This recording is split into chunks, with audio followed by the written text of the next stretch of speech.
Il aimait les autres et il a vécu dans la solitude. Il rêvait d'un foyer et il a connu l'asile psychiatrique. Il aimait, il aurait tout aimé et il est mort à 37 ans.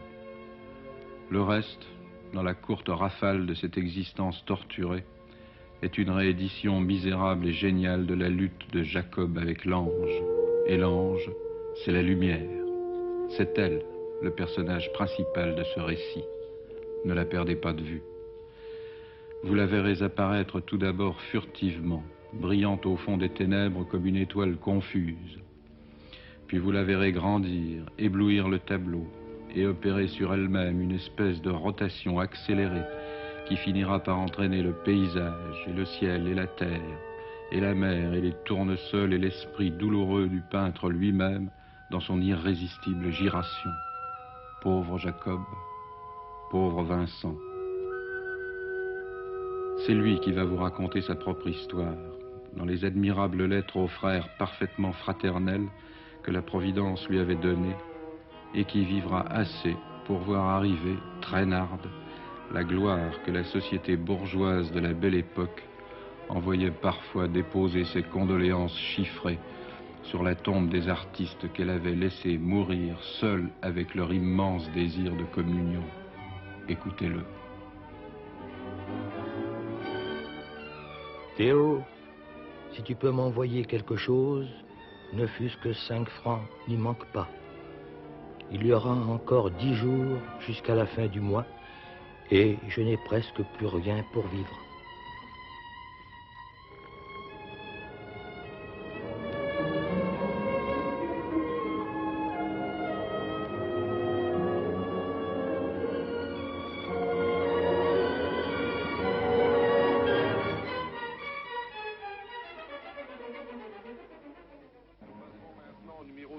Le numéro 15 du catalogue, tableau de Vincent van Gogh, chant de coquelicot, peint en 1890 à Auvers, reproduit et décrit dans le catalogue Barbe de la Faye sous le numéro 755.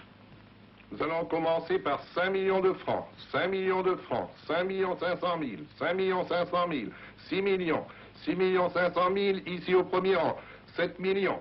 Personne pour plus de 7 millions, 7 millions 500 000, 8 millions. Personne ne dit mieux, 9 millions là-bas, 9 millions, 10 millions ici en avant, 10 millions, 11 millions, 11 millions, 11 millions, 12 millions ici en avant, 12 millions, personne, le 13 là-bas, 14, 15, 15, 16, 17 ici en avant, 17, 17 ici en avant, 17, 17 millions, personne, 17, 17 millions 500 000, 17 millions 500 000, personne.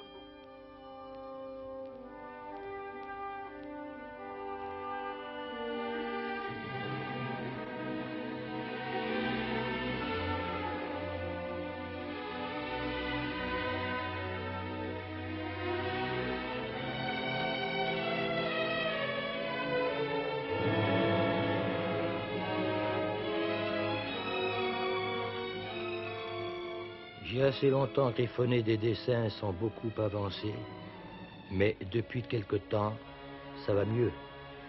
Il s'agit pour moi d'apprendre à bien dessiner. Une fois cela obtenu, je ferai de bonnes choses, n'importe où.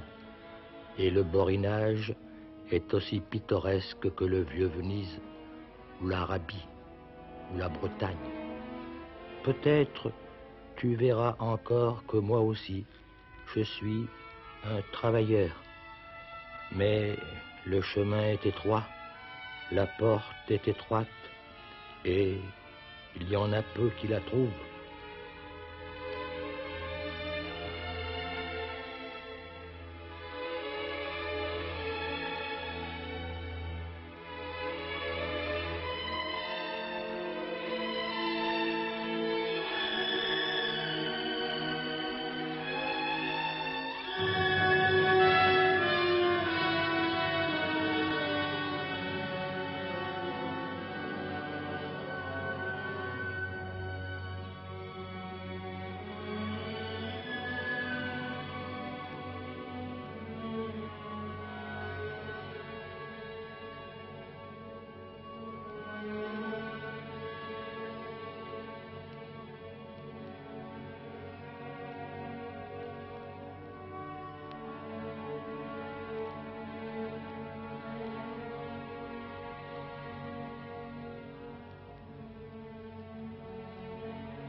Décembre 1883. Mon cher Théo, j'ai réussi à obtenir la permission de papa de m'installer ici, au presbytère. Je me suis déjà établi provisoirement dans cet atelier où j'espère avancer un peu.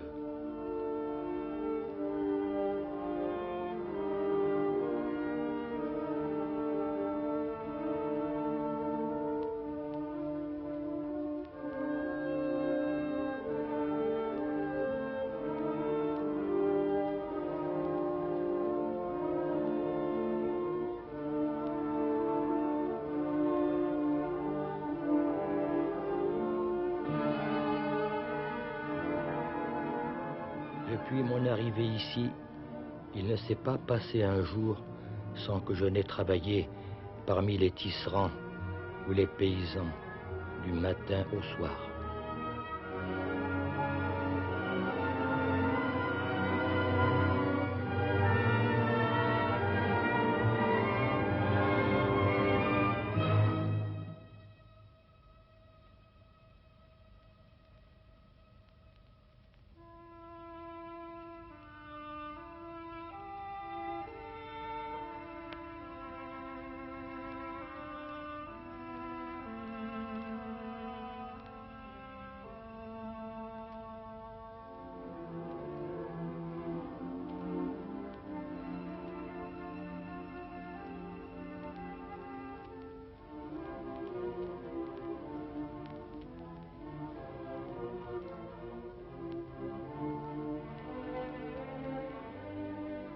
J'ai voulu exprimer que les mains de ces pauvres gens qui prennent leurs pommes de terre du plat à la lueur d'une lampe sont les mêmes qui ont bêché la terre.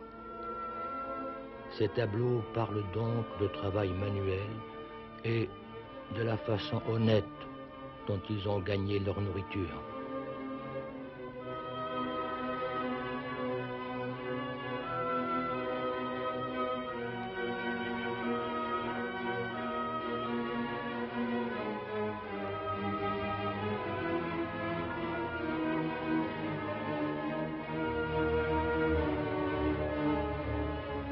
Il se pourrait bien qu'un jour ce tableau se révèle être un vrai tableau de vie de paysan. Quant à moi, je suis convaincu qu'il en est ainsi. Mais il y a des gens qui préfèrent voir les paysans d'une façon romantique, qu'on les laisse faire.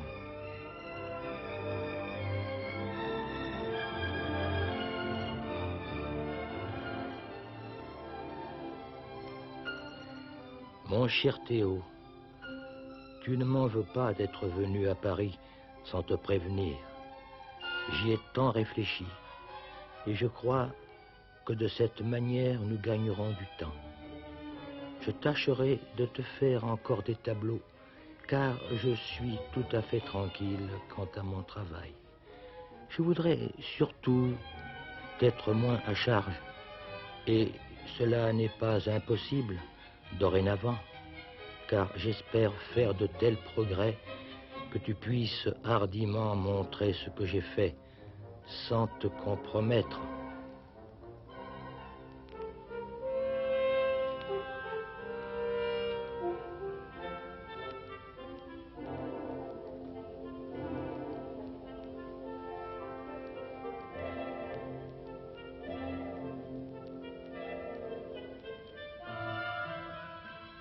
Tout en étant chagriné que les dépenses soient fortes et les tableaux des non-valeurs, je ne désespère pas de la réussite de cette entreprise de faire un long voyage à Arles, dans le Midi.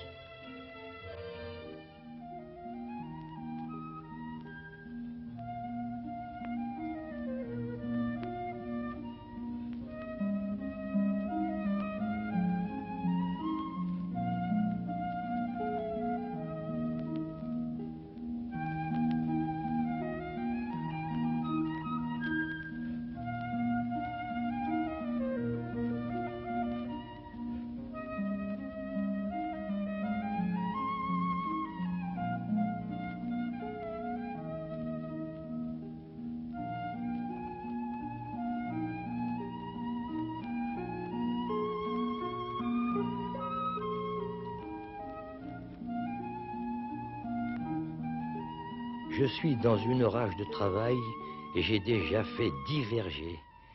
Je crois qu'après tout, l'avenir de l'art nouveau est dans le Midi. Seulement, c'est une mauvaise politique d'y rester seul, lorsque 2 ou 3 pourraient s'aider à vivre un peu. Je souhaiterais pouvoir fonder un pied-à-terre qui, en cas d'éreintement, pourrait servir à mettre au vert les pauvres chevaux de fiacre de Paris, qui sont, toi-même et nos amis, les impressionnistes pauvres. J'ai loué l'aile droite de cette construction. J'ai écrit à Gauguin que je regrettais que nous travaillions si loin l'un de l'autre et que c'était dommage que plusieurs peintres ne se fussent pas réunis pour une campagne.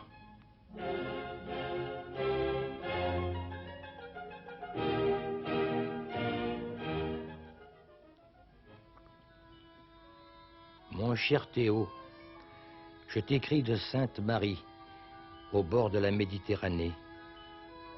La Méditerranée a une couleur de poisson, c'est-à-dire changeante.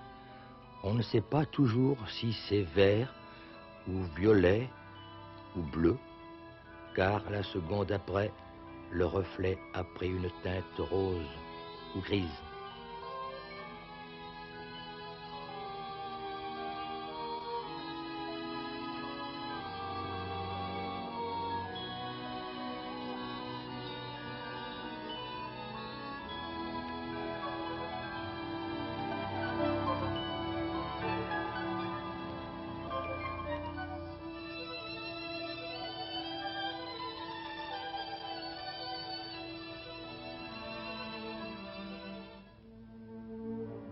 De retour à Arles, je travaille d'après un modèle, un facteur en uniforme bleu, grosse figure, barbu, très socratique.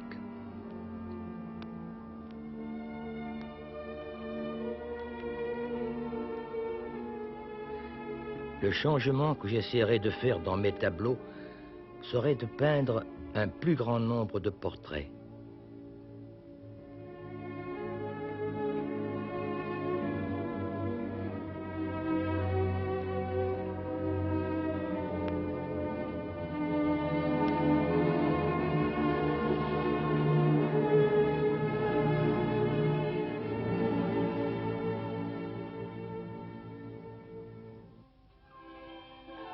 La question de peindre des scènes où est fait de nuit sur place, à la nuit même, m'intéresse énormément.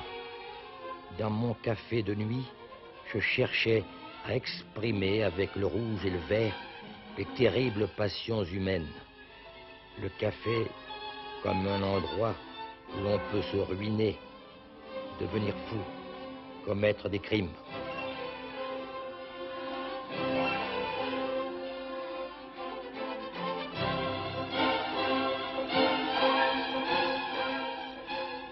Il faudrait hardiment exagérer les effets que produisent les couleurs par leurs accords ou leurs désaccords. Le dessin, la couleur juste, n'est peut-être pas l'essentiel qu'il faut rechercher, car le reflet de la réalité dans le miroir, si c'était possible de le fixer avec toutes ses couleurs, ne serait aucunement un tableau, tout au plus une photographie. Alors, seulement je ressens la vie lorsque je travaille intensément.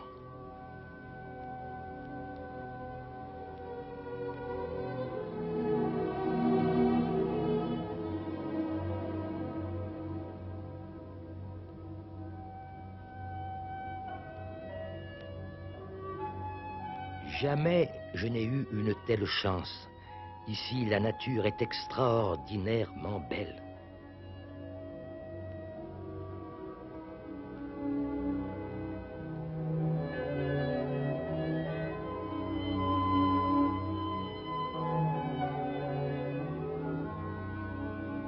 Mais ma couleur, ma toile, ma bourse sont épuisées complètement. De lundi à jeudi, je n'ai fait que 2 repas. l'argent que tu me donnes, et que d'ailleurs je te demande plus que jamais, je te le rendrai en travail. Mais laisse-moi travailler tant que ça ne soit pas absolument impossible. Je n'y puis rien si mes tableaux ne se vendent pas. Le jour viendra cependant où l'on verra que cela vaut plus que le prix de la couleur et de ma vie, en somme très maigre, que nous y mettons. Gauguin est arrivé en bonne santé. Nous causons beaucoup de Delacroix, Rembrandt, etc. La discussion est d'une électricité excessive. Nous en sortons parfois la tête fatiguée, comme une batterie électrique après la décharge.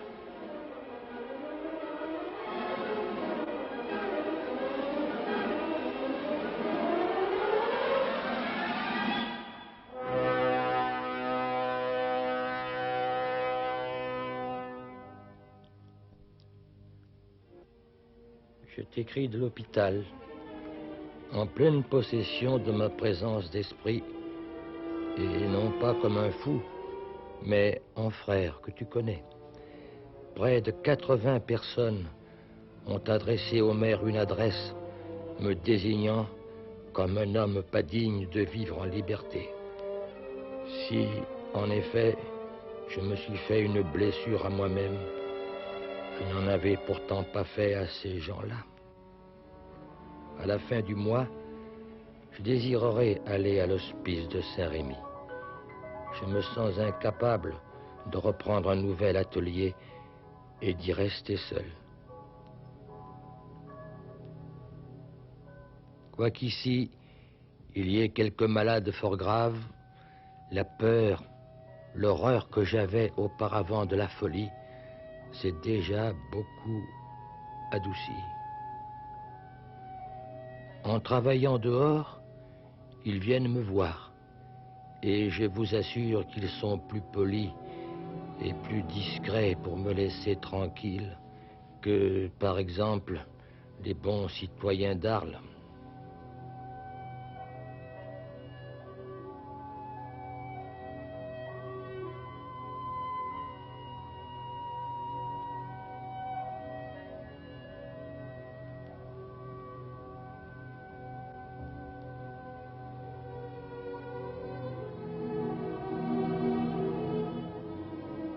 Je lutte de toute mon énergie pour maîtriser mon travail, me disant que si je gagne, cela sera le meilleur paratonnerre contre la maladie.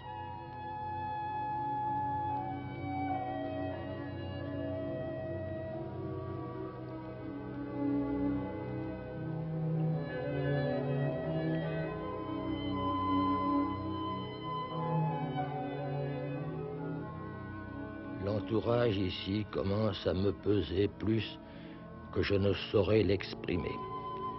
Il me faut de l'air. Je me sens abîmé d'ennui et de chagrin.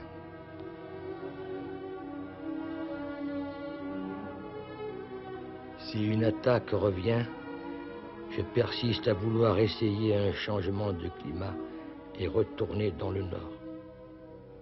Voici ce que tu pourrais écrire un de ces jours à notre ami le docteur Gachet à Auvers. Mon frère, désirant beaucoup faire votre connaissance, j'espère que vous trouveriez bien qu'il passe quelques semaines dans votre village où il viendra faire des études.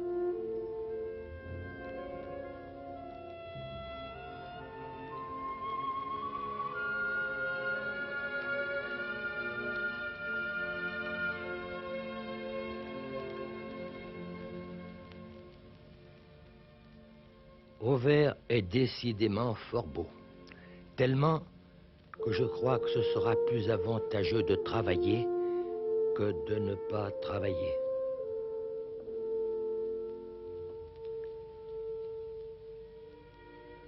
Le docteur Gachet dit que je vais tout à fait bien. Il est fanatique pour son portrait auquel je travaille. Oui, Je cherche à faire aussi bien que je peux, mais je ne te cache pas que je n'ose guère y compter d'avoir toujours la santé nécessaire.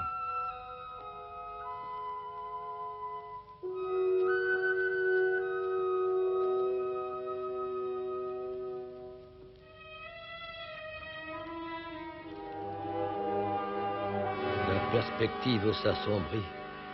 Je ne vois pas l'avenir heureux du tout. Ma vie à moi aussi est attaquée à la racine même. Mon pas aussi est chancelant. Le pinceau me tombant presque des mains, j'ai encore peint 3 grandes toiles. Et je ne me suis pas gêné pour chercher à exprimer de la tristesse, de la solitude extrême. Je pourrais peut-être t'écrire sur bien des choses, mais d'abord l'envie m'en a tellement passé. Et puis j'en sens l'inutilité. Vraiment, nous ne pouvons faire parler que nos tableaux.